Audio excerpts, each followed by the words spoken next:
కదా, అన్నం వండుకుంటే వండుకోవాలనేటువంటి పరిస్థితుల్లోనికి తీసుకువెళ్ళిపోయేటటువంటి సమాజంలో మనం జీవిస్తున్నాం. ఇటువంటి సమాజంలో ఉన్నప్పుడు ఒకవేళ నేను తప్పు చేస్తే, ఒకవేళ మనం తప్పు చేస్తే, ఇప్పుడు తప్పు నుంచి మారు మనసు పొందేటటువంటి స్థితి కలిగించాలి.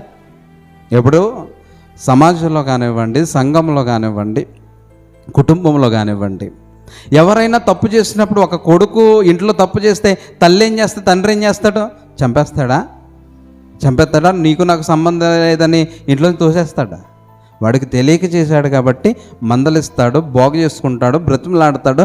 ఇది సరైనటువంటి పద్ధతి కాదు నాన్న అని బ్రతిమలాడి ఎలా ఉండాలరా అని నేర్పిస్తాడు. అంతేనా? లేకపోతే ఇంట్లోంచి మెడపట్టి బయటికి నీకు నాకు సంబంధం లేదంటాడా?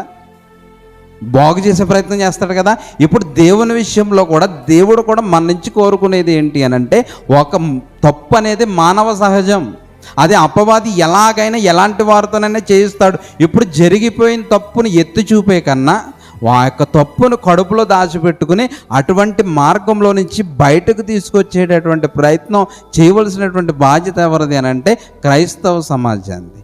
ఈరోజు క్రైస్తవ సమాజం ఎలా మారిపోయింది అని అంటే ఇంకా దారుణమైనటువంటి పరిస్థితుల్లో తప్పు ఎత్తి చూపే స్థితిలో ఉంది తప్ప దేవుడు చెప్పినట్టుగా నిన్ను వల్ల నీ పొరుగు వారిని ప్రేమించమన్నటువంటి సమాజం ఈరోజు కనబడట్లేదు. ఆ రోజు సొలొమోను కూడా అదే భయంకరమైనటువంటి పరిస్థితుల్లో తప్పు చేశాడు. మరలా ఈ సందర్భాన్ని మనం చూస్తే మనకు అక్కడ ఒక ఏలి కనబడతాడు. ఏలికి ఇచ్చినటువంటి ఏలి ఏమో దేవుడు ఈ చూపించినటువంటి భయభక్తులు కలిగినటువంటి మార్గంలో దైవజనుడు ఉంటే వారి పిల్లలు ఎటువంటి పరిస్థితుల్లో ఉంటారు? అత్యంత కిరాతకంగా చర్చికి వచ్చే వాళ్ళతోనే వ్యభిచారం చేసేటటువంటి పరిస్థితుల్లో అక్కడ దైవజనుల యొక్క కుమారుడు ఏలి దైవజనుడిగా కొనసాగుతుంటే వారి గర్భం నుంచి వచ్చినటువంటి పిల్లలు ఎలాగున్నారు?